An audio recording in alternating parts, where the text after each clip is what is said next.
Efemérides de hoy, jueves 28 de marzo. Y vamos hasta 1892. ¿Por qué? Porque un día como hoy, Victoriano Lorenzo es condenado a 9 años de cárcel por el asesinato de Pedro Hoyos, en su momento llamado Pedro Espejos, también le llamaban ese fulano, un buscavidas que decía ser en el regidor y se fue a meter, por cierto, en el área de Trinidad. Al que no sabe dónde queda Trinidad, les recomiendo que vaya a Trinidad, a Sirí de los Sotos, a Siricito, y vea lo que son esos lugares. Y eso pasó hace más de 120 años, para que uno se dé cuenta de que a veces el ADN de las comunidades están pues, en esa efervescencia.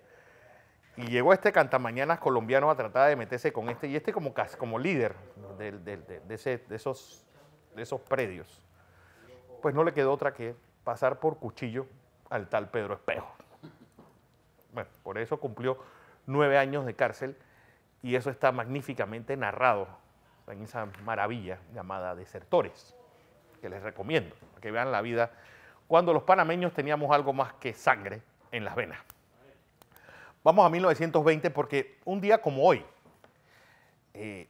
por eso el color morado, el día de las mujeres, porque era el color de las sufragistas inglesas. Bueno, eso fue una corriente durante los primeros años de del siglo pasado.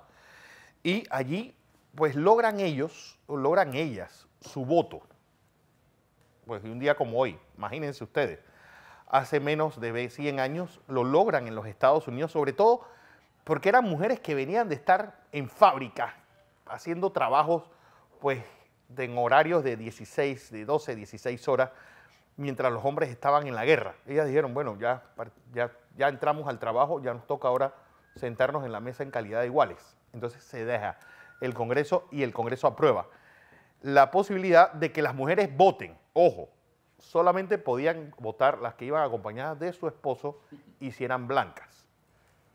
Por eso la prostitución se llama trata de blancas, porque pues solamente era un delito prostituir mujeres blancas, para que vean, bueno, que a veces todas manzanas a veces llegan envenenadas. Ojo, el siglo XX, o por lo menos la segunda mitad del siglo XX, sin lugar a dudas, fue el siglo de las mujeres, donde pues al fin la mitad de la población logró pues, ese trato igualitario y ese trato de que hombres y mujeres caminen no uno detrás de otro, sino que caminen juntos. Vamos a 1933, porque todo mi gozo en un pozo. ¿Y qué quiero decir con esto? Bueno, un día como hoy, después del incendio del Reichstag, pues en una jugada que decían que había sido un loco, un desquiciado holandés y que, bueno, todo lo que hubo detrás, Hitler decide pues, que el Reichstag fuera a sesionar a algún teatro y ahí le da poderes dictatoriales. Uno de los que le echaron la culpa de la quema del Reichstag fue al búlgaro Dimitrov. Y yo creo que una de las mentes más brillantes de ese periodo de entreguerras, Dimitrov no solamente aprendió a hablar alemán, sino que en 9 meses se leyó toda la jurisprudencia alemana y él mismo se defendió. No por algo Stalin lo puso como presidente del Comintern posteriormente. Pero pues cuando había quedado un poco de resquicio de legalidad en Alemania, pues un juez lo absuelve.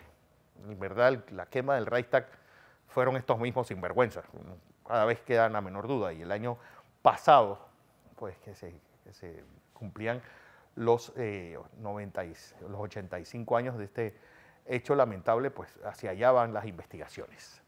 Vamos a 1939, porque un día como hoy, pues este hombre entra en Madrid, y con ello se acaba la Guerra Civil Española. Bueno, el parte oficial lo dirá unos días después, el día 1 de abril. Con él, no olvidemos que ya Madrid era casi un símbolo. ¿Por qué? Porque todo el gobierno de Juan Negrín, que ese hombre, pues un hombre que cenaba 4 o 5 veces y que pues era un hombre brillante, un hombre políglota, médico, por cierto, fue colega y amigo de Severo Ochoa, pues era el presidente de gobierno. En ese momento la presidencia de España o de la República Española estaba en Valencia.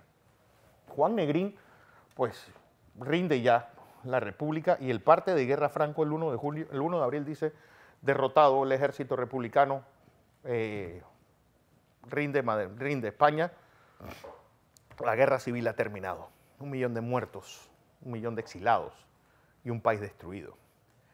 Vamos a 1969, porque hablando de situaciones rocambolescas, un día como hoy, Max del Valle es posesionado como presidente de Panamá.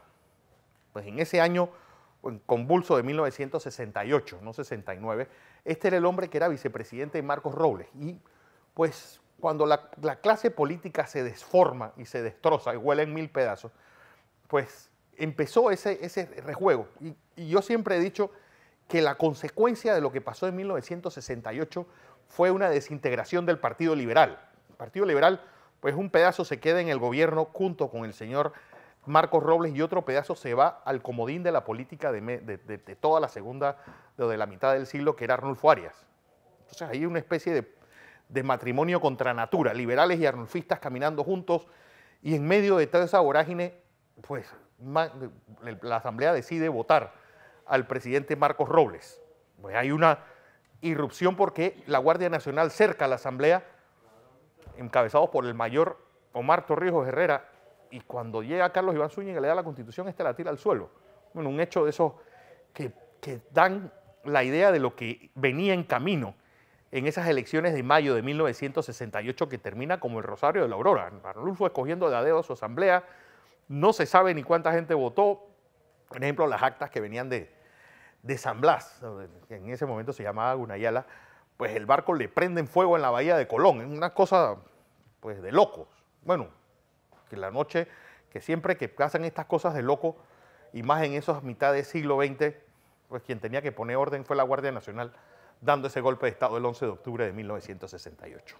Así que tomen la lección, porque como dijo el señor de la CIA antes de abandonar la embajada de Estados Unidos en Saigón, en su último mensaje dijo, quienes no aprenden de la historia terminan repitiéndola, y nosotros no aprendimos de lo que pasó aquí y terminamos repitiendo una derrota.